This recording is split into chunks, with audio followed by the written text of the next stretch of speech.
નમસ્કાર, જય શ્રી કૃષ્ણ, જય હિન્દ.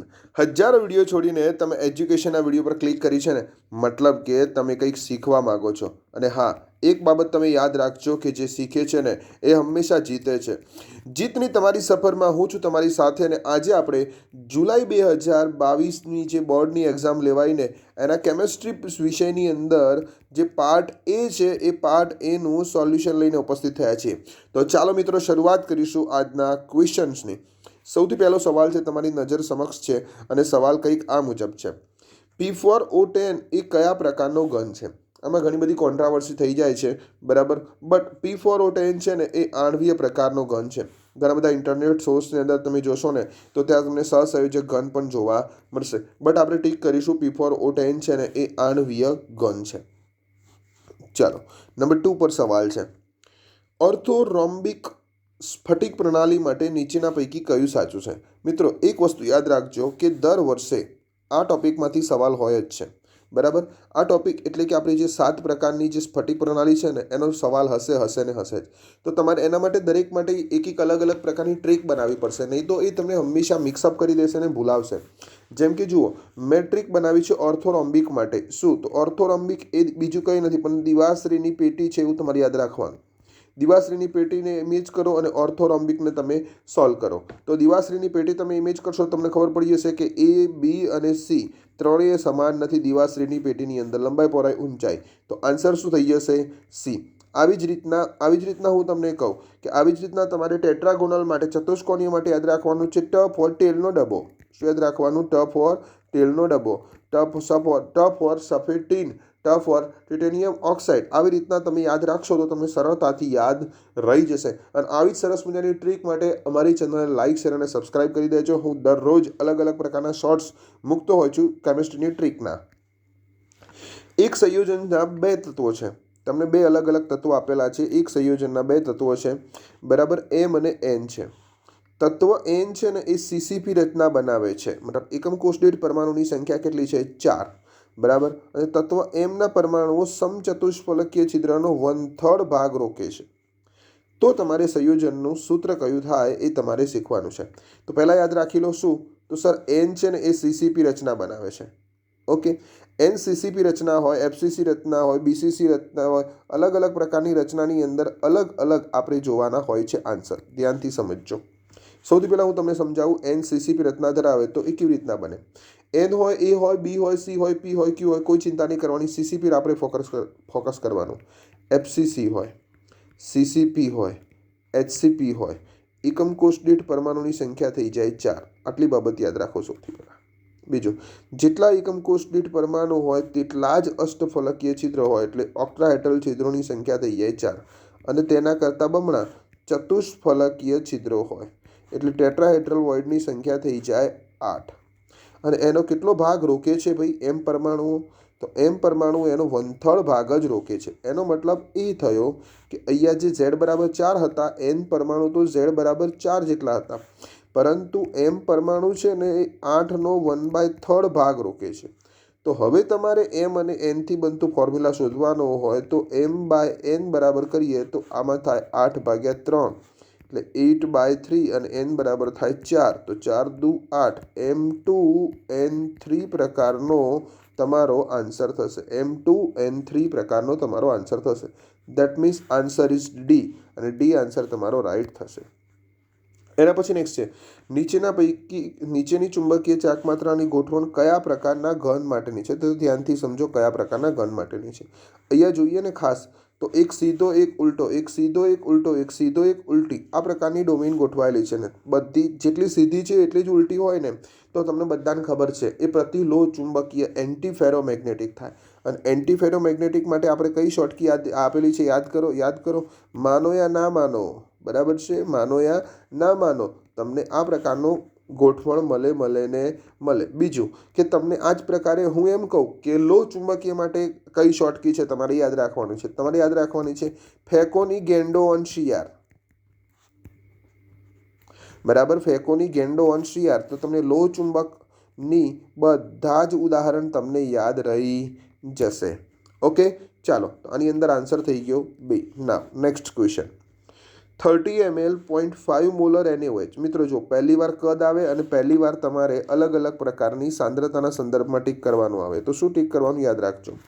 માનો કે પહેલી વાર તમને 30 ml કદ આવી તો તે સમયે આપણે લખી દેવાનું ઓનલી એન્ડ ઓનલી V, બરાબર છે. તો V is equal two 30 ml. પછી પહેલી વાર તમારી સાંદ્રતા આવી તો M is equal two 0.5 molar NaOH. પાણી ઉમેરીને મંદન કરવામાં આવે તો 500 ml કદ થયું. એનો મતલબ એ થયો કે હવે તમારે શું કરવાનું, તો પહેલી વાર કદ આવી ત્યારે તમે ખાલી માત્ર V લખ્યું હશે, પરંતુ બીજી વાર એ રિપીટ થયું. એનો મતલબ એ થયો કે તમારે હવે એને V1 કરવું પડે. તો V1 બરાબર 30 ml થયું અને V2 બરાબર થઈ ગયું 500 ml. ઓકે, હવે ધ્યાનથી જુઓ તો 0.5 મોલર સાંદ્રતા આપેલી છે, એનો મતલબ M1 બરાબર થઈ ગયું 0.5 અને પછીની સાંદ્રતા તમારે શોધવાની છે. તો M2 બરાબર તમારા માટે ક્વેશ્ચન. તો M1 M2 V1 V2 આવી ગયા તો તમે ફોર્મ્યુલાની અંદર મૂકી શકો કે M1 બરાબર છે M1 અને M2 બરાબર M1 V1 બરાબર M2 V2. આ મંદન માટેનું તમારું ફોર્મ્યુલા છે. M2 ને તમે કરતા બનાવો, M1 V1 V2 તમારા અહીંથી નીચે જતા રહે તો 0.5 ઇન્ટુ 30 ડિવાઇડેડ બાય 500 તો જવાબ થઈ જાય તમારો 0.03. આ પ્રમાણેનો તમારો ક્વેશ્ચન રહેશે. અને હા, ખાસ એક બાબત ખાસ નોંધી લેજો કે ચેપ્ટર નંબર 2ની અંદરથી MCQની અંદર ખાસ લગભગ દર વર્ષે સાંદ્રતાનો એક નાનકડો એક્ઝામ્પલ પૂછાય છે ને પૂછાય જ છે. તો આ તમારે ખાસ તૈયાર રાખવાનો છે. ચાલો બચ્ચા પાર્ટી, આગળ વધીશું નેક્સ્ટ સવાલ તરફ. નીચેના પૈકી કયું મિશ્રણ બિન આદર્શ દ્રાવણનું છે? બહુ મસ્ત સવાલ છે.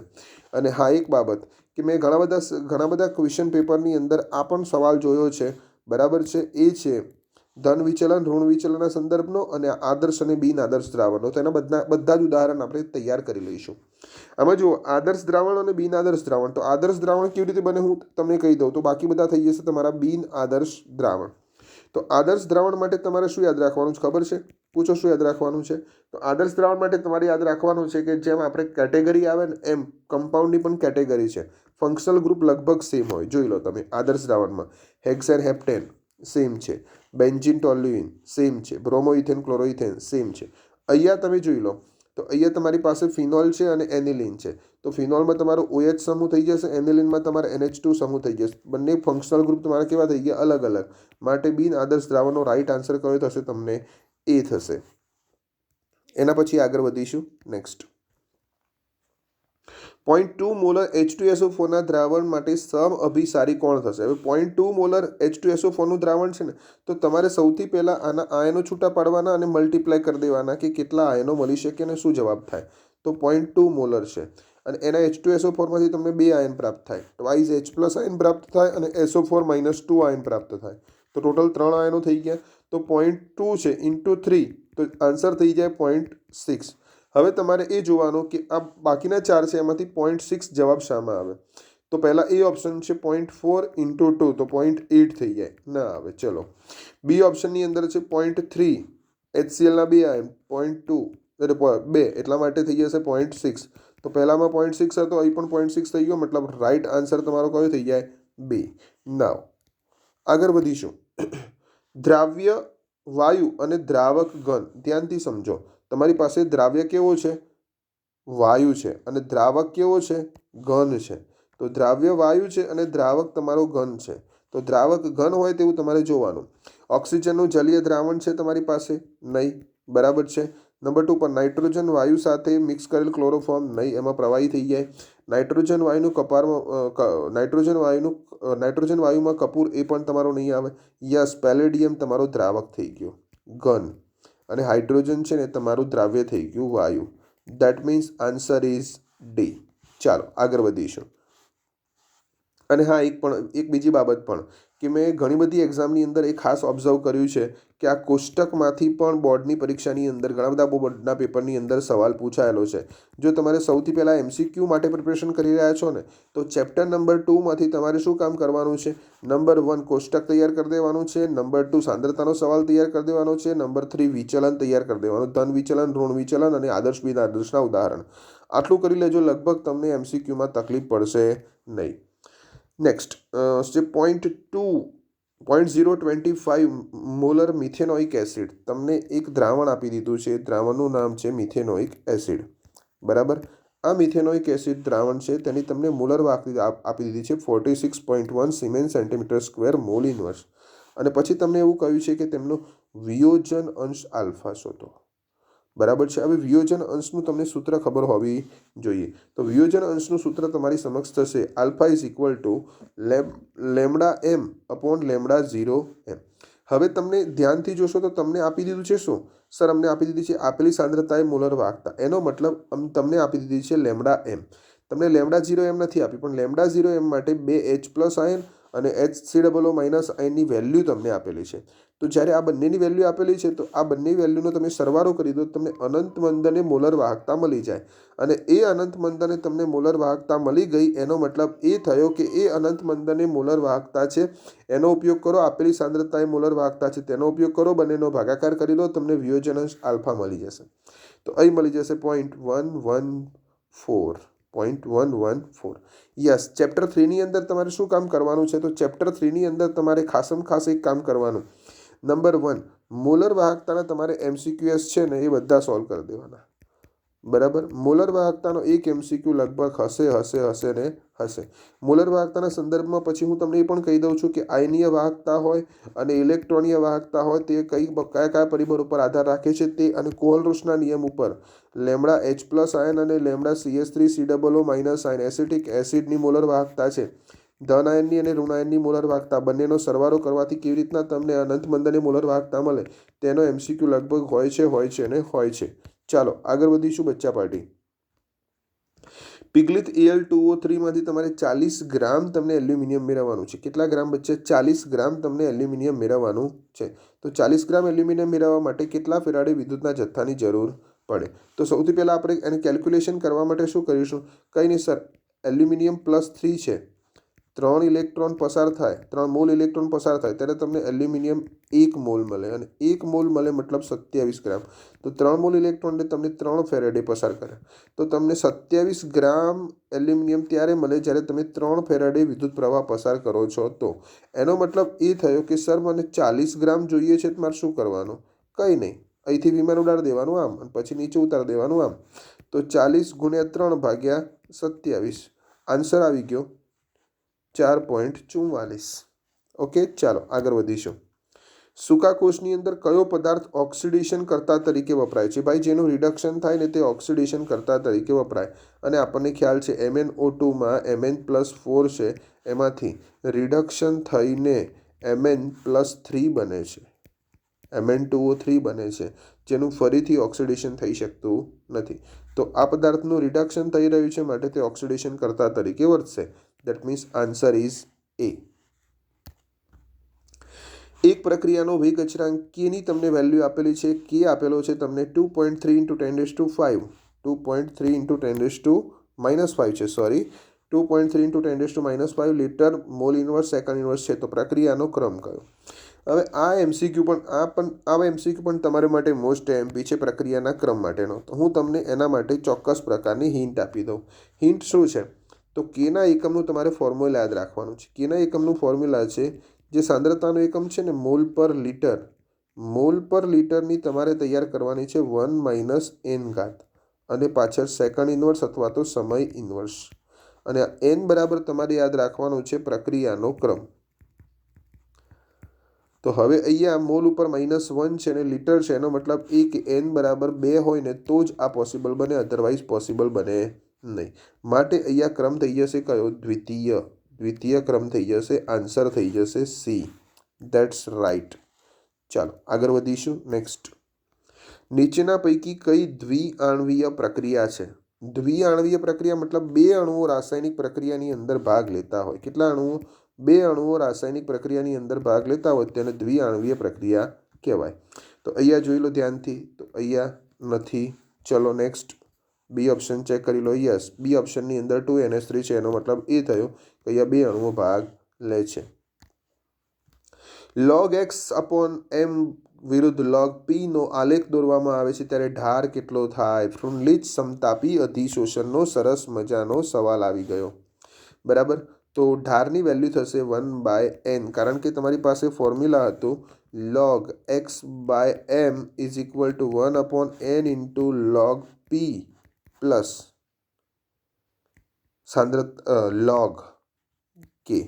અને વાય બરાબર mx પ્લસ સી સાથે સરખાવી દીધું તો ઢાર બરાબર થઈ ગયો 1/n. અને ખાસ બરાબર ચેપ્ટર નંબર 4 અને ચેપ્ટર નંબર 5માં જેટલા પણ ઢાર આવે છે ને એ ઢાર તૈયાર કરી દેજો. ઘણી બધી પરીક્ષાની અંદર ઢાર પૂછાયેલા છે. શૂન્ય ક્રમ માટે ઢાર કેટલો, પ્રથમ ક્રમ માટે ઢાર કેટલો, આ રેડિયસનો ઢાર કેટલો અને ફૂંડલીથનો ઢાર કેટલો. આપણા લગભગ સિલેબસમાં 4-5 જ ઢાર આવે છે. ફિઝિક્સ જેટલા ઢાર નથી આવતા, એટલે ચિંતાનો વિષય નથી. ચાલો આગળ વધીશું. નેક્સ્ટ H2 અને CO મિથેનાલ મેળવવા માટે કયો ઉદ્દીપક વપરાય છે? H2 અને CO મિથેનાલ એટલે કે આપણે ફોર્માલ્ડિહાઇડ. તો ફોર્માલ્ડિહાઇડ બનાવવા માટે HCHO બનાવવા માટે આપણને ખ્યાલ છે કયો ઉદ્દીપક વપરાશે? Number 1, very good, copper. બરાબર. અને ખાસ યાદ રાખજો, નિકલ ક્યારે વપરાય? તો મિથેન મેળવવા માટે. આ જ કામ કરવાનું છે તમારે. જ્યારે કોઈ પણ પેપર સોલ્વ કરો ને ત્યારે તમારે એક જ કામ કરવાનું કે પેપરમાં બાકીના ઓપ્શન પણ ચેક કરી લેવાના. માનો કે અહીંયા આ ઉદ્દીપક વપરાયો હોત તો કોપર, ઝિંક ઓક્સાઇડ ને Cr2O3, તે સમયે તમને CH3OH મળે. બરાબર. ત્યાં મિથેન મળે, CH3OH મળે અને કોપર હોય તમને મિથેનાલ મળે. દેટ મીન્સ આકાર વર્ણાત્મક ઉદ્દીપનમાંથી હવે તમને કોઈ પણ રીતે સવાલ પૂછે તો એનો જવાબ તમને આવડે. અને ખાસ યાદ રાખજો બચ્ચા, હું આ જ રીતના કેમિસ્ટ્રીના લગભગ 5 પેપર તમને સોલ્વ કરી આપીશ બોર્ડના, જેથી કરીને તમને ઓલમોસ્ટ બધું જ ફેરવીને પૂછાય ને તો પણ આવડી જાય. કલિલમય દ્રાવણનો રંગ શેના ઉપર આધારિત છે? કલિલમય દ્રાવણનો રંગ, અહીંયા તમને ખોટો આન્સર આપેલો છે, એ ના આવે. કણોના માપ પર પણ આધાર રાખે, કણોના સ્વભાવ પર બી આધાર રાખે, અવલોકન કરનારના સ્થાન પર બી આધાર રાખે. That means answer is D. Es2S3ના સ્કંદન માટે નીચેના પૈકી કયા આયનની સ્કંદન શક્તિ વધારે છે? તો સ્કંદન શક્તિ માટે આપણી પાસે ફોર્મ્યુલા છે. સ્કંદન શક્તિ ચલે છે. બરાબર. સ્કંદન કરતા આયનનો વીજભાર, તો જેમ વીજભાર વધારે હશે તેમ સ્કંદન શક્તિનું મૂલ્ય વધારે હશે. તો ચેક કરી લો વીજભાર કોનો વધારે છે. સોડિયમ +1, પોટેશિયમ +1, બેરિયમ +2 અને એલ્યુમિનિયમ +3. તો right answer is aluminium +3. Tin ધાતુનું શુદ્ધિકરણ કરવા માટે કઈ પદ્ધતિ વપરાય છે? ચેપ્ટર નંબર 6નો બહુ જ બધી વખત પૂછાયેલો સવાલ. બરાબર છે. તો જવાબ શું થશે? તો સર જવાબ થશે દ્રવ્ય ગલન. શું જવાબ થશે? દ્રવ્ય ગલન અહીંયા વપરાય છે. હવે આ લોકો ટ્વિસ્ટ કરીને કયું પૂછે કે દ્રવ્ય ગલન પદ્ધતિમાં કઈ ધાતુનું શુદ્ધિકરણ થાય છે? હવે ઓપ્શનની અંદર તમને ટીન લખેલું હોય અથવા SN લખેલું હોય, આવી રીતના આ લોકો ફેરવીને પૂછે. સીધું SN લખે તો ખબર પડી જાય, સીધું ટીન લખે તો ખબર પડી જાય. બરાબર. પણ આ લોકો શું કરે, એ તો કાં તો સંજ્ઞાનો ઉપયોગ કરે કાં તો એનું નામ લખેલું હોય. જનરલી તમે નામ જાણતા હોય તે લોકો શાનો ઉપયોગ કરે? સંજ્ઞાનો. આટલો જ ફરક હોય છે, બીજું કંઈ હતો નથી. બોક્સાઇટમાં કઈ ધાતુની અશુદ્ધિ હોતી નથી? યાદ કરજો. બરાબર. ટિટેનિયમ ઓક્સાઇડની અશુદ્ધિ હોય છે, આયર્ન ઓક્સાઇડની અશુદ્ધિ હોય છે, સિલિકોન ઓક્સાઇડની અશુદ્ધિ હોય છે, કેલ્શિયમ ઓક્સાઇડની હોતી નથી. માટે રાઈટ આન્સર ડી આવે. નીચેના પૈકી કયો સૌથી પ્રબળ રિડક્શન કરતા છે? જો મિત્રો, આ ટાઈપનો સવાલ આવે ને રિડક્શન કરતા ક્રમ, તો તમારે એના માટેની એક ટ્રીક હું તમને આપી દઉં. તો રિડક્શન કરતા ક્યારે થાય? જ્યારે સામેવાળાનું રિડક્શન કરે. સામેવાળાને રિડક્શન ક્યારે થાય? જ્યારે હાઇડ્રોજન સરળતાથી આપે. હાઇડ્રોજન સરળતાથી ક્યારે આપે? તો nitrogen, phosphorus, arsenic, antimony, bismuth. આ જે તમારો ક્રમ છે તમારે યાદ રાખવાનો છે. અને જો તમને યાદ નથી ને તો શોર્ટ્સ વિડીયોમાં જોઈ લેજો. દરેક સમૂહ માટે મેં શોર્ટકી અપલોડ કરેલી છે. તો ચલો, તો સૌથી વધારે કદ કોનું છે? બિસ્મથનું છે. બિસ્મથ સાથેનો હાઇડ્રાઇડ છે ને એમાં બંધ લંબાઈ વધારે હશે, તો એ બંધ સરળતાથી તૂટી જશે. H સરળતાથી મળી જશે, સામેવાળાનું રિડક્શન સરળતાથી થશે. માટે BiH3 છે ને એ પ્રબળ રિડક્શન કરતા છે. પણ આ જ સવાલની અંદર હું તમને ફેરવીને પૂછું કે બેઝિકતા કોની વધારે થાય, તો તમારે કયો જવાબ આવે એ મને કોમેન્ટમાં જણાવવાનું છે. જેનો પણ આન્સર સાચો હશે ને એને હું હાર્ટ આપી દઈશ. આ સવાલ પૂછાયેલો છે, સૌથી વધુ બેઝિકતા આપેલા પૈકી કોની વધારે છે. ચાલો નેક્સ્ટ. નાઇટ્રોજનનો કયો ઓક્સાઇડ તટસ્થ અને રંગવિહીન છે? તટસ્થ અને રંગવિહીન માટે હું તમને યાદ કરાવી દઈશ. CONO અને N2O આ 3 યાદ રાખવાના તટસ્થ માટે. કોનો નટવર. બરાબર, આવું યાદ રાખવાનું. તો કાનુડો છે ને એને તમે નટવર પણ કહેતા હતા. કૃષ્ણ ભગવાનની વાત છે. કોનો છે ને એ નટવર પણ હતો, તો CONO નટવો, તો કોનો નટવો તો નટવર હતો. ચલો, કોઈ કે સર ભગવાનના નામ પર મને ભગવાન પ્રિય છે. ભાઈ કૃષ્ણ ભગવાન પ્રિય છે તો હું કૃષ્ણ ભગવાન ઉપર જ કી બનાવીશ ને, પણ ફની કી નથી, સન્માનનીય કી છે, ચિંતા ન કરતા. XeO નો ભૌમિતિક આકાર કયો છે? XeO નો ભૌમિતિક આકાર કયો છે? હવે XeF4 કીધેલું હોત ને તો ઝેનોનની આજુબાજુ તમે 4 ફ્લોરિન ગોઠવી દે, ધેટ્સ ઓલ, ફિનિશ થઈ ગયા વાત. પણ સર અહીંયા એવું નથી કીધું, અહીંયા થોડું અલગ પણ છે. અને અલગ શું છે? ડબલ બોન્ડ O છે, તો અહીંયા આવી જાય ડબલ બોન્ડ O. તો આમ તો આ થઈ જાત સમતલીય સમચોરસ, પણ એની ઉપર હવે આવી ગયો એક ઓક્સિજન, માટે બની જશે આ સમચોરસ પિરામિડલ. Answer is B. હવે ખાસ બાબત, વિકૃત અષ્ટફલકીય કોનો આકાર થશે? XeF6 નો. ધ્યાન આપજો, ત્રિકોણીય પિરામિડલ આમાં નથી. પિરામિડલ આકાર કોનો થશે? XeO3 નો. તમારે મને કોમેન્ટમાં જણાવવાનું છે કે XeF2 નો આકાર કયો થાય. આ પણ બોર્ડમાં પૂછાયેલો સવાલ છે. ક્લોરીનની બનાવટ માટે ડેક્કન વિધિની અંદર કયો ઉદ્દીપક વપરાય છે? ક્લોરીનની બનાવટ માટેની ડેક્કન વિધિની અંદર કયો ઉદ્દીપક વપરાય છે એ તમને પૂછ્યું છે, બરાબર. તો એનો આન્સર થઈ જશે CuCl2, બરાબર. હવે તમારે એક બાબત યાદ રાખવાની છે, આ રીતના હેબર વિધિની અંદર કયો ઉદ્દીપક વપરાય, સંપર્ક વિધિની અંદર કયો ઉદ્દીપક વપરાય, અને ઓસ્વાલ્ડ વિધિની અંદર કયો ઉદ્દીપક વપરાય, આ તમારે એકવાર ચેક કરી લેવાના છે, બરાબર. આમ તો હું કહી દેતો હોઉં છું, પણ આજે હું નહીં કહું, તમે મને કોમેન્ટમાં જણાવજો. તો નેક્સ્ટ વિડીયોની અંદર આ ટાઈપનો ક્વેશ્ચન હશે ને એની અંદર હું બધાના ઉદ્દીપક તમને કહી દઈશ. નીચેના પૈકી સૌથી ઓછી ચુંબકીય ચાક માત્રા કોની છે? સૌથી ઓછી ચુંબકીય ચાક માત્રા કોની છે? જુઓ, ઓછી પૂછાય ત્યારે શું કરવાનું, વધારે પૂછાય ત્યારે શું કરવાનું, આ પણ એક સરસ મજાની ગૂંચવણવાળી ટ્રીક છે. ઓછી પૂછાય ત્યારે તમારે 25થી નીચે જવાનું, બરાબર છે, કારણ કે ત્યાં તમને ઓછા મળશે 21, 22, 23માં. અને જ્યારે સૌથી વધારે પૂછાય ને ત્યારે 24, 25 અને 26ની સંભાવના વધારે છે, કારણ કે તેમાં જ 5 ઇલેક્ટ્રોન છે. સૌથી ઓછી પૂછી છે એટલે આપણે નીચે આવીશું, બરાબર છે, 25થી નીચે આવીશું. તો અહીંયા ટિટેનિયમ છે, કોબાલ્ટ છે, ક્રોમિયમ છે અને Fe છે. તો સંભાવના શું છે? જુઓ, કોબાલ્ટ તો વધી જાય, Fe પણ વધી જાય, ક્રોમિયમ અને ટિટેનિયમની સંભાવના છે. ટિટેનિયમ 22 નંબરનું તત્વ છે, આપણે જાણીએ છીએ. તો ટિટેનિયમ 22 નંબરનું તત્વ છે, તો આર્ગન 4s2 3d2 થાય એની ઇલેક્ટ્રોનિક રચના. એમાંથી તમારે 3 ઇલેક્ટ્રોન કાઢી નાખવાનો, 4sમાંથી 2 ગયા, 3dમાંથી 1 ગયો, તો 3dમાં 1 ઇલેક્ટ્રોન બચે, તો 1 પોઈન્ટ સમથિંગ થાય. માટે ઓછી ચુંબકીય ચાક માત્રા કોની થઈ ગઈ તમારી? બિલકુલ તમારી થઈ ગઈ ટિટેનિયમ +3ની. ચલો આગળ વધીશું. કયા પદાર્થનું જલીય દ્રાવણ રંગવિહીન હોય છે? હું તમને 5 સેકન્ડ આપું છું, તમારે વિચારીને જવાબ ટીક કરવાનો.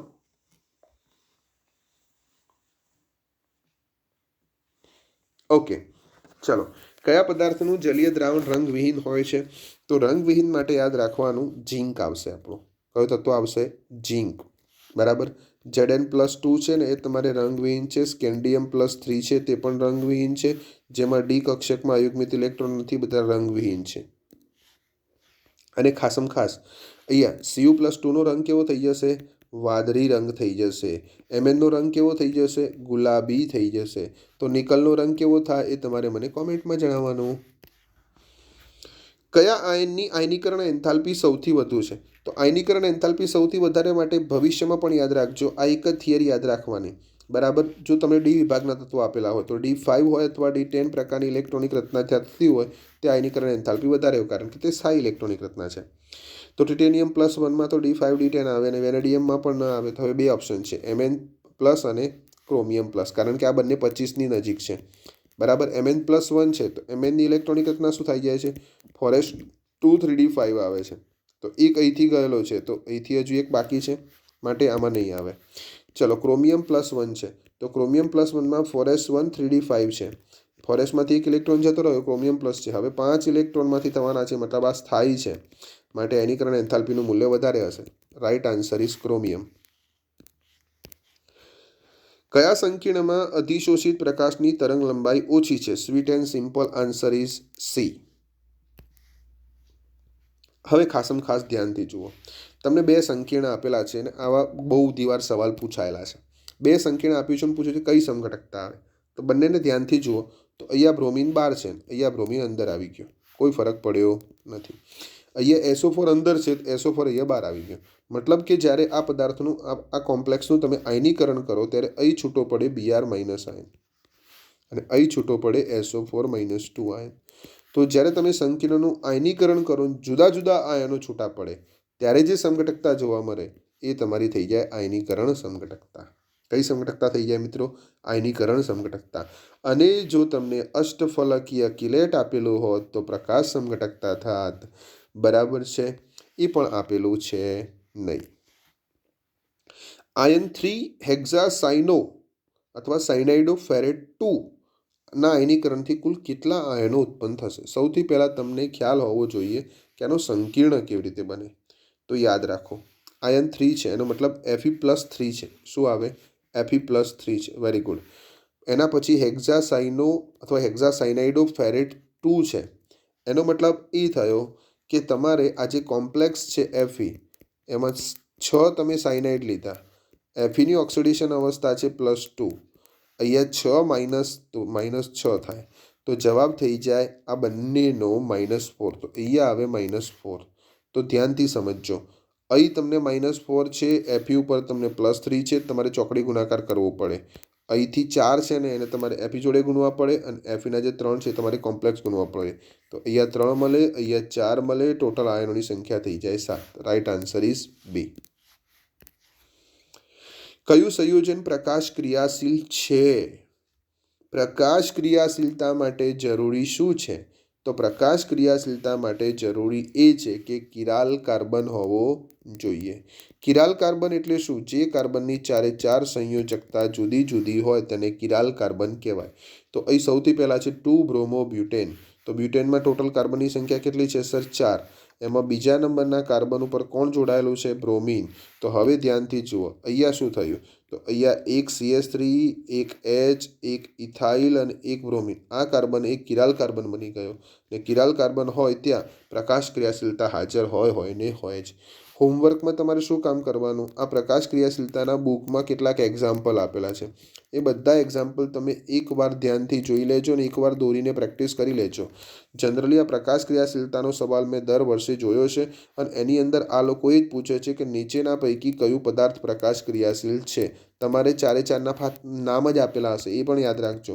નામ પરથી તમારે બંધારણ પર જવાનું છે અને ચેક કરવાનું છે કે કોણ પ્રકાશ ક્રિયાશીલ છે કે નહીં. એના માટે તમને કિરાલિટીનો કન્સેપ્ટ ક્લિયર હોવો જોઈએ. અને જો તમને કિરાલિટીનો કન્સેપ્ટ ક્લિયર નથી ને બચ્ચા, તો આપણી ચેનલ ઉપર જે કેમિસ્ટ્રી પેપર સેટરના ફેવરેટ ટોપિક સિરીઝ છે ને એની અંદર મેં જો તમે એની અંદર પ્રકાશ ક્રિયાશીલતા કન્સેપ્ટ મેં ભણાવેલો છે ને ચેક કરી લેજો એકવાર.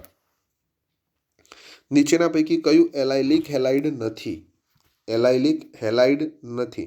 હવે એલાઇલિક હેલાઇડ ક્યારે હોય એ તમને જો કન્સેપ્ટ ખબર છે ને તો ક્યારે નથી ને એ તમને ખબર પડી શકે. તો એલાઇલિક હેલાઇડની તમને વ્યાખ્યા ખબર હોવી જોઈએ. તો એલાઇલિક હેલાઇડની વ્યાખ્યા શું થાય? તો જ્યારે હેલોજન છે તમારો, એ હેલોજન સમૂહ ધરાવતો જે કાર્બન છે sp3 સંકૃત, એ દ્વિબંધ ધરાવતા કાર્બન સાથે જોડાય. તો અહીંયા જે કાર્બન આવ્યો ને આ કાર્બન, બરાબર છે, આ દ્વિબંધ ધરાવતો કાર્બન હોત ને ત્યારે એલાઇલિક થાત, પરંતુ એ દ્વિબંધ ધરાવતો કાર્બન નથી. તો હવે થવાની સંભાવના શું છે? ધ્યાનથી જુઓ. અહીંયા બરાબર, તો અહીંયા દ્વિબંધ થઈ જશે. બરાબર, તો 1 2 3 4. તો 4 બ્રોમો છે, બ્યુટ 1 ઇન છે, મતલબ 1 નંબરના કાર્બન પર દ્વિબંધ છે. તો અહીંયા બ્રોમિન છે, એના પછી sp3 સંકૃત કાર્બન છે, એના પછી sp3 છે અને પછી દ્વિબંધ છે, પછી ના ચાલે. અહીંયા જ દ્વિબંધ હોત ને તો આપણું કામ થઈ જાત, પણ એ છે નહીં. માટે રાઈટ આન્સર શું થઈ જશે? D. બરાબર. બાકી ત્રણેયની અંદર જોઈ લો, હું એક ઉદાહરણ આપી દઉં. 1-બ્રોમોબ્યુટ 2 ઇન. તો 1-બ્રોમોબ્યુટ 2 ઇન છે ને બંધારણ કેવી રીતના થાય ધ્યાનથી જોઈ લો. ટોટલ કાર્બનની સંખ્યા કેટલી છે ભાઈ? 4. તો 1 2 3 4. એમાં 1 નંબર ઉપર બ્રોમિન છે, તો માનો કે 1 નંબર ઉપર આપણે બ્રોમિન ટીક કરી દઈએ. બરાબર, તો અહીંયા મેં મૂકી દીધો બ્રોમિન છે. ઓકે. હવે નંબર 2 પર શું કીધું? બ્યુટ 2 ઇન. બ્યુટ 2 ઇન. તો 1 નંબરનો કાર્બન, આ 2 નંબરનો કાર્બન, અહીંયા તમને બ્યુટ 2 ઇન મળી ગયું. ઓકે. હવે ધ્યાનથી સમજો. હવે એવું કીધું કે તમારે એલાઇલિક હેલાઇડ છે કે નહીં એ ચેક કરવાનું. તમારે શું કરવાનું? કંઈ નહીં સર, હેલોજન સમૂહ ધરાવતો કાર્બન જે sp3 સંકૃત છે તે દ્વિબંધ સાથે જોડાયેલો છે. Yes, that's all. આખે આખું બંધારણ દોરવાનું કીધું નથી, તમારે ખાલી આવી રીતે જ ચેક કરવાનું. ઘણા લોકો બંધારણ દોરવાથી ગભરાય. અરે ભાઈ, દોરવાથી શા માટે ગભરાવાનું? બ્યુટમાં કેટલા કાર્બન છે એ નક્કી કરો, કયા નંબર ઉપર દ્વિબંધ છે એ મૂકો, કયા નંબર ઉપર હેલોજન છે તે મૂકો અને સોલ્વ કરો. સિમ્પલ છે. પરફેક્ટ સ્ટ્રક્ચર થોડી દોરવાનું છે, તમારે આઈડિયા મેળવવાનો છે રફ બચ્ચા. ચલો, CH3Br પ્લસ AgF gives નિપજ. આ પ્રક્રિયા કયા નામે ઓળખાય છે? તો મિત્રો યાદ રાખો કે જ્યારે ફ્લોરિન એન્ટર કરવાનો હોય ને, ત્યારે એક જ પ્રક્રિયા આવે જેનું નામ છે શ્વાર્ટ્ઝ પ્રક્રિયા. તો સર આ ફિંકલસ્ટીન ક્યારે આવે? તો જ્યારે આયોડિન એન્ટર કરવાનો હોય, સોડિયમ આયોડાઇડનો ઉપયોગ કરવાનો હોય તે સમયે આવે ફિંકલસ્ટીન. તો વુડ્સ ક્યારે આવે સર? તો વુડ્સ પ્રક્રિયા છે ને જ્યારે આલ્કાઇલ સમૂહમાં જે કાર્બન હોય ને એ કાર્બન સંખ્યાને બમણી કરવાની હોય ને, એકાડબલ, ત્યારે આવી વુડ્સ પ્રક્રિયા. ગ્રિગ્નાર્ડ પ્રક્રિયા ક્યારે આવે? જ્યારે સિલેક્ટેડ કાર્બન 1, 2, 3 કાર્બન તમારે ચેનની અંદર એડ કરવા છે ને ત્યારે તમે ગ્રિગ્નાર્ડ પ્રક્રિયા આવે. ઓકે બચ્ચા પાર્ટી. નેક્સ્ટ, કયા સંયોજનનો ઉપયોગ અગ્નિશામક તરીકે થાય છે? આ પણ મેં તમને કહી ચૂક્યો છું કે ખાસ તૈયાર રાખજો બધાના ઉપયોગ. બધા પોલી હેલો સંયોજનના જે ઉપયોગ છે ને એ બધાના ઉપયોગ તમે યાદ રાખજો. દર વર્ષે ઉપયોગમાંથી એકવાર સવાલ પૂછાયો છે. ફોર્માલ્ડિહાઇડની ઇથાઇલ મેગ્નેશિયમ બ્રોમાઇડ સાથેની પ્રક્રિયાની અંતિમ નિપજ શું થાય? હવે આ 11 નંબરના ચેપ્ટરનો આવો સવાલ સોલ્વ કરવા માટે હું તમને ટ્રીક આપી દઉં. સૌથી પહેલાં બંનેના કાર્બન સંખ્યા ગણી લેવાની. અહીંયા ફોર્માલ્ડિહાઇડ છે, એની કાર્બન સંખ્યા 1 છે. અહીંયા ઇથાઇલ મેગ્નેશિયમ બ્રોમાઇડ છે, કાર્બન સંખ્યા 2 છે. આ બંને ભેગા થઈને 3 કાર્બન સંખ્યાવાળી નિપજ લાવશે. તો જેની અંદર 3 કરતાં વધારે કાર્બન સંખ્યા આપેલી છે તો કેન્સલ જ થઈ ગયા. હવે ધ્યાનથી સમજો. અહીંયા કીધું ફોર્માલ્ડિહાઇડ, તો ફોર્માલ્ડિહાઇડ હંમેશા 1 ડિગ્રી નિપજ જ આપે. તો અહીંયા 2 ડિગ્રી પણ કેન્સલ થઈ ગયા, માટે આન્સર છે પ્રોપેનોલ. વિલિયમસન સંશ્લેષણ પ્રક્રિયાની અંદર આલ્કોક્સાઇડ આયન જ્યારે રાસાયણિક પ્રક્રિયા કરે છે ત્યારે કયા આયન સાથે ઉત્તમ નિપજ આપે? તો યાદ રાખજો 1 ડિગ્રી હેલોજન હોય ને તેની સાથે ઉત્તમ નિપજ મળે. આન્સરમાં એની અંદર 1 ડિગ્રી છે, આમાં 2 ડિગ્રી છે, આમાં 3 ડિગ્રી છે, આમાં પણ 2 ડિગ્રી છે. બરાબર. તો આ ત્રણેયમાં નિપજ સરખી મળશે નહીં, એની અંદર તમને નિપજ સારી મળશે. બરાબર. ચાલો, સરસ મજાનો સવાલ તમારી નજર સમક્ષ છે. સવાલ છે તૃતીયક આલ્કોહોલ આપેલો છે અને એનું કોપર વડે ઓક્સિડેશન કરેલું છે. પણ આપણે જાણીએ છીએ કે તૃતીયક આલ્કોહોલનું કોપર વડે 573 કેલ્વિન તાપમાને ઓક્સિડેશન ન થાય તે સમયે તેની આલ્કીન નિપજ મળે અને નિર્જલીકરણ થાય. હવે નિર્જલીકરણ થશે તો શું થશે? પાણીનો અણુ દૂર થશે. પાણીનો અણુ કેવી રીતે દૂર થાય જોઈ લઈએ, ધ્યાનથી સમજો. અહીંયા તમને OH આપેલો છે, અહીંથી તમારો H અહીંથી પણ દૂર થઈ શકે, અહીંથી પણ દૂર થઈ શકે, અહીંથી પણ દૂર થઈ શકે. સરળતા ખાતર હું અહીંથી દૂર કરું છું. અહીંથી તમારો HOH પાણીનો અણુ સ્વરૂપે દૂર થશે અને આ બંને વચ્ચે દ્વિબંધનું નિર્માણ થઈ જશે. તો આન્સર મળશે 2 methyl propene. That means C is your right answer. Next, નીચેના પૈકી કઈ કેનિઝારો પ્રક્રિયા છે? જુઓ, કેનિઝારો પ્રક્રિયા માટે તમારે શું યાદ રાખવાનું છે? ખાસ એક તો સાંદ્ર બેઝ હોવો જોઈએ, પહેલી કન્ડિશન. બીજું, આલ્ફા કાર્બન પર હાઇડ્રોજન ના હોય તેવા પ્રક્રિયા. હા, આલ્ફા કાર્બન પર હાઇડ્રોજન ના હોય, હું બરાબર જ બોલ્યો છું. સર અમે ગોખ્યું છે ને આલ્ફા કાર્બન પર હાઇડ્રોજન હોય તો પ્રક્રિયા થાય. બેટા એ તમે જે ગોખેલું છે ને એ કેનિઝારો માટે નથી, એ આલ્ડોલ સંગઠન માટે છે.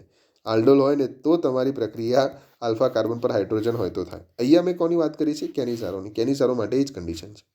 પહેલાં તો સાંદ્ર બેઝ છે, એમાં નથી, સીમાં નથી. સાંદ્ર બેઝ ક્યાં છે? અહીંયા છે. Okay, answer is B. અને અહીંયા ફોર્માલ્ડિહાઇડ છે જે આલ્ફા કાર્બન પર હાઇડ્રોજન નથી. તો કોણ પ્રક્રિયા આપી શકે? ફોર્માલ્ડિહાઇડ છે, બેન્ઝાલ્ડિહાઇડ છે, એ પણ પ્રક્રિયા આપી શકે. 2,2,2 ટ્રાયક્લોરોએસિટાલ્ડિહાઇડ પણ પ્રક્રિયા આપી શકે. 2,2,2 ટ્રાયમિથાઇલ એસિટાલ્ડિહાઇડ પણ 2,2,2 ટ્રાયમિથાઇલ એસિટાલ્ડિહાઇડ પણ પ્રક્રિયા આપી શકે. સરસ મજાનો તમને ક્વેશ્ચન આપી દીધો છે અને એવું કીધું છે કે 5 કાર્બનવાળો ડાયોઇક એસિડ છે અને એ ડાયોઇક એસિડનું સામાન્ય નામ શું થશે? તો આન્સર થઈ જશે C, ગ્લુટારિક એસિડ. હું તમને હોમવર્કમાં આપી દઉં કે આ 5 કાર્બનના બદલે CH2 અહીંયા 4 ટાઈમ હોય. કેટલું હોય? CH2 અહીંયા 4 ટાઈમ હોય. તો એ 4 ટાઈમ હોય CH2, તે સમયે તેનું નામ શું થાય એ તમારે મને કોમેન્ટમાં જણાવવાનું છે. દેટ મીન્સ તમારે આગળ વધવાનું છે. નીચેના પૈકી કયો તૃતીયક એમાઇન છે? જુઓ, એમાઇનને યાદ કરવા માટેની ટ્રીક આપી દઉં. નાઇટ્રોજન સાથે 1 આલ્કાઇલ સમૂહ જોડાય તો પ્રાથમિક, 2 આલ્કાઇલ સમૂહ જોડાય તો દ્વિતીયક અને 3 RRR, RRR જો જોડાય તો તમારે એને કહી દેવાનો તૃતીયક. બરાબર. ત્રણ ત્રણ અલ્કાઇલ સમૂહ શામાં જોડાયેલા છે ચેક કરી લઈએ. પહેલામાં 4 જોડાયેલા છે, આ તો ચતુર્થક ક્ષાર થઈ ગયો. બીજાની અંદર 3 આલ્કાઇલ સમૂહ 3 ઇથાઇલ સમૂહ જોડાયેલા છે, દેટ મીન્સ આ તૃતીયક થઈ ગયો. અહીંયા 2 જોડાયેલા છે એટલા માટે આ દ્વિતીયક થઈ ગયો. અને અહીંયા 2 નહીં, અહીંયા તો એક જ જોડાયેલો છે ને, NH2 છે, માટે આ થઈ ગયો પ્રાથમિક. That's all. પીકેબીના મૂલ્યોને આધારે ઉતરતો ક્રમ ગોઠવો. હવે આ પીકેબી વાળું આવે ને એટલે ઘણા બધા બાળકો ઉડી જાય છે, કારણ એનું કન્સેપ્ટ બેઝિક ક્લિયર નથી. જો હું તમને બેઝિક સિમ્પલ એન્ડ સ્વીટ ફટાફટ ક્લિયર કરાવી દઉં, ધ્યાનથી સમજજો કે જેની કેબીની વેલ્યુ વધારે હોય ને એની પીકેબીની વેલ્યુ ઓછી મળે. યાદ રાખો. બરાબર. હવે બેઝિકતા વધારે હોય ત્યારે પીકેબીની વેલ્યુ કેવી મળે? ઓછી મળે. અને જ્યારે બેઝિકતા ઓછી હોય ત્યારે પીકેબીની વેલ્યુ વધારે મળે. તો તમને એવું પૂછ્યું કે પીકેબીના આધારે ગોઠવો, મતલબ વધારે કોની વેલ્યુ હશે? પીકેબીની, જેની બેઝિકતા ઓછી હશે. બેઝિકતા ઓછી એલિફેટિકની છે કે એરોમેટિકની? તો એરોમેટિકની બેઝિકતા એમાઇનમાં ઓછી છે. તો લાસ્ટ જે એનિલિન આવે એ સૌથી પહેલાં આવી જાય, કારણ બેઝિકતા ઓછી તો પીકેબી વધારે હોય. એના પછી એનિલિનમાં અહીંયા મિથાઇલ સમૂહ જોડી દો તો સાપેક્ષમાં થોડીક બેઝિકતા વધી જાય, તો પીકેબીની વેલ્યુ ઘટી જાય. એના પછી 2 તમને એલિફેટિક આપી દીધા છે. એની અંદર જોઈ લો તો અહીંયા ધ્યાનથી તમે જુઓ ને તો અહીંયા તમારો એક સમૂહ છે, આલ્કાઇલ સમૂહ. એ ઇલેક્ટ્રોન દાન કરવાની ક્ષમતા ધરાવે, એના કરતાં 2ની દાન કરવાની ક્ષમતા વધારે હોય, માટે અહીંયા બેઝિકતા વધારે થશે, તેથી પીકેબીની વેલ્યુ ઓછી થશે. Is it clear? ઓકે, ચાલો. તો ફાઇનલ આન્સર કયો થઈ ગયો? અહીંયા ડી. એના પાછળનું કારણ શું છે? કારણ એ જ છે કે સર આ બાજુ એરોમેટિક છે, આ બાજુ એલિફેટિક છે. એરોમેટિકની અંદર બી અમે ભાગ પાડી દીધા. એરોમેટિક સિમ્પલ છે ને વિસ્થાપિત એરોમેટિક છે. તો આ રીતના આગળ વધવાનું થશે. નારંગી એજોરંગકમાં સિગ્મા પાઈ બંધની સંખ્યા અનુક્રમે કેટલી? કોઈ પણ સિગ્મા પાઈ આવે, હું તમને મતલબ માત્ર 10 સેકન્ડની અંદર જ સિગ્મા પાઈ ગણતા શીખવાડીશ. ધ્યાનથી જુઓ. તો અહીંયા તમને નારંગી એજોરંગક કીધું. સૌથી પહેલાં સર નારંગી એજોરંગક કોને કહેવાય ખબર હોવી જોઈએ. નારંગી એટલે ઓરેન્જ કહેવાયેલા, અને ઓરેન્જનો ઓ એટલે OH વાળો, અને યલો હોય ને અહીંયા પીરો તો તે સમયે તમારે NH2 આવે. આટલી વસ્તુ યાદ રાખજો. ઓકે, હવે આ બધી શોર્ટ કી છે તમારા માટે. ચલો, તો આ પ્રકારનો સરસ મજાનો એજોરંગક થઈ ગયો. બંધારણ તમારે યાદ કરી લેવાનું. તમને નથી ખબર તો આજે એજો સંયુગ્મની પ્રક્રિયાનો મેં વિડીયો મૂકેલો છે, ચેક કરીને જોઈ લેજો. આ બેન્ઝીન ચક્ર છે ને એમાં તમારે 12 સિગ્મા ગણી નાખવાના. આ બેન્ઝીન ચક્ર છે એમાં 12 સિગ્મા ગણી નાખવાના. 24 તો થઈ ગયા. પછી અહીંયા જુઓ, આ 25 નંબરનો, અને અહીંયા એક હોય તે 26 નંબરનો OH હોય ને, આમ ક્લિયર થઈ ગયું. 26 સિગ્મા. બીજું અહીંયા 3 પાઈ, અહીંયા 3 પાઈ, અને આ એક 7મો, તો ટોટલ કેટલા પાઈ થઈ ગયા? 7 પાઈ. હવે આ જ વસ્તુ હું તમને એવું પૂછું કે પીળા એજોરંગકની અંદર કેટલા સિગ્મા અને કેટલા પાઈ થાય તમારે મને કહેવાનું, તો તમે મને ગણીને કહી શકો. ખાલી ફરક એટલો, અહીંયા શું હોય? NH2 હોય. ક્લિયર? તો અહીંયા આન્સર થઈ જશે ડી. ચલો, કયું સંયોજન જ્વિટર આયન ધરાવે છે? કયું સંયોજન જ્વિટર આયન ધરાવે છે? તો જ્વિટર આયનની અંદર થાય સલ્ફાનિલિક એસિડ. શું થાય? સલ્ફાનિલિક એસિડ. તો આ જે સલ્ફાનિલિક એસિડ છે ને મિત્રો, એનું બંધારણ તમે ખાસ ધ્યાનથી જોઈ લેજો. બરાબર. એક સ્થાન ઉપર NH2 છે, એક સ્થાન ઉપર SO3H છે. બેઝિક SO3H છે ને H+ છે ને આ બેઝ સાથે જોડાઈ જાય છે, NH3+ બનાવે છે, અને અહીંયા SO3-1 હોય છે. તો બંને બાજુ આયનો બને છે, માટે આને જ્વિટર આયન કહીશું. Not a twitter, this is a zwitter. આવું જ જ્વિટર આયન તમને બીજું ક્યાં જોવા મળે? જૈવિક અણુની અંદર જોવા મળે. એમિનો સમૂહ જ્યારે હોય ને, અને બરાબર એમિનો સમૂહ હોય, અને અહીંયા જ્યારે NH2 સમૂહ છે, એમિનો સમૂહ એ COOH સાથે જોડાય ત્યારે અહીંથી H+ આયન છે ને અહીંયા આવી જાય, COO- થઈ જાય. તે સમયે તમને જ્વિટર આયન જોવા મળે છે. ગ્લુકોઝની આલ્ડીહાઇડ સમૂહની હાજરી કઈ પ્રક્રિયાથી પુરવાર થાય છે? તો જોઈ લઈએ બધી પ્રક્રિયાઓ, સાબિત કરીને મૂકી દઈશું. HCN સાથેની પ્રક્રિયા, હાઇડ્રોજન સાયનાઇડ સાથે પ્રક્રિયાથી સાયનોહાઇડ્રીન આપે. એ છે ને તમારા કાર્બોનિલ એટલે કે C+Bond-Oની હાજરી પુરવાર કરે. પછી છે HI સાથેની પ્રક્રિયા, એક આ 6 કાર્બન છે નોર્મલ હેક્ઝેન સ્વરૂપે ધરાવે માટે 6 કાર્બન શૃંખલામાં છે એ બતાવે. Br2 સાથેની પ્રક્રિયાથી તમને CHOમાંથી COOH મળી જાય, ગ્લુકોનિક એસિડ મળી જાય, જે સાબિત કરી દે કે CHO સમૂહ હાજર છે. અને એસિટાઇલ સમૂહ સાથે પ્રક્રિયા કરાવો તો 5 OH સમૂહ સાબિત થઈ જાય. ખાલી જગ્યા રિડ્યુસિંગ શર્કરા નથી. Answer is B. Sucrose reducing શર્કરા નથી, કારણ કે C1 અને C2 બંને એનોમેરિક કાર્બનથી જોડાયેલા છે. RNAમાં કયો બેઝ હોતો નથી? બચ્ચા પાર્ટી, આવી સરસ મજાના કન્ફ્યુઝન પોઈન્ટને ક્લિયર કરવા માટે તમે મારી ચેનલ પર છો. RNAમાં કયો બેઝ હોતો નથી? તો યાદ રાખો, RNAની અંદર તમારે થાઇમીન હોતો નથી. સર એ કેવી રીતના યાદ રહે? એ કોને? તો હું તમને યાદ કરાવું. ટેડ યાદ રાખવાનું. શું યાદ રાખવાનું? ટેડમાં રૂ હોય. શું હોય? ટેડમાં રૂ હોય. ટેડ એ સૌથી મોટી બ્રાન્ડ છે કપડાં માટેની, તમને ખ્યાલ હશે. એમાં રૂ હોય. રૂ એટલે અમારે ગુજરાતમાં કોટનને રૂ કે, એટલા માટે ટેડમાં રૂ હોય. તો રૂ ના હોય તો પછી બને જ નહીં ને ભાઈ. તો જુઓ, જે તમારો DNA આવે ને, DNA, તો DNAમાંથી ડી માટે તમારે થાઇમીન યાદ રાખવાનું. ડી માટે શું યાદ રાખવાનું? થાઇમીન.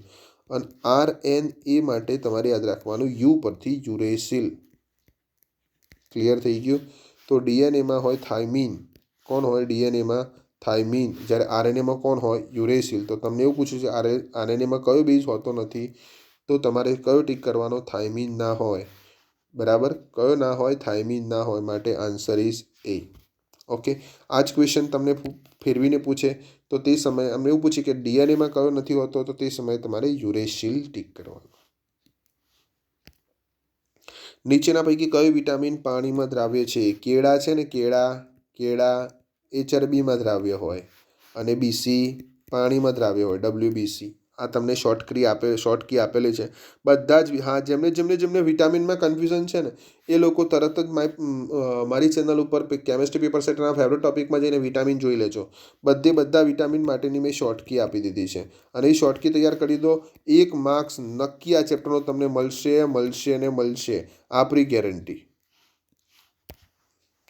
નોનસ્ટિક સપાટી ધરાવતા વાસણો બનાવવા માટે કયો પોલિમર વપરાય છે? આન્સર છે ટેફલોન, PTFE. તમારે શું કામ કરવાનું? એક કામ કરવાનું. નાયલોનનો ઉપયોગ શું થાય? બીજું, નાયલોનનો ઉપયોગ શું થાય? PAN, પોલીએક્રિલોનાઇટ્રાઇલનો ઉપયોગ શું થાય? અને બેકેલાઇટનો ઉપયોગ શું થાય? કેવી રીતના પ્લગ પિન સ્વિચ બનાવવા માટે વપરાય? કેવી રીતના નાયલોન કાર્પેટ અને દોરડા બનાવવા માટે વપરાય છે? તો આ રીતના જ્યારે તમે કોઈ પણ પેપર સોલ્વ કરો તો બાકીના જે કમ્પાઉન્ડ છે ને, કે જેમાં મોર દેન 1 કમ્પાઉન્ડના યુઝીસ આવે છે, તો એ તમારે ત્યાં લખી દેવાના છે.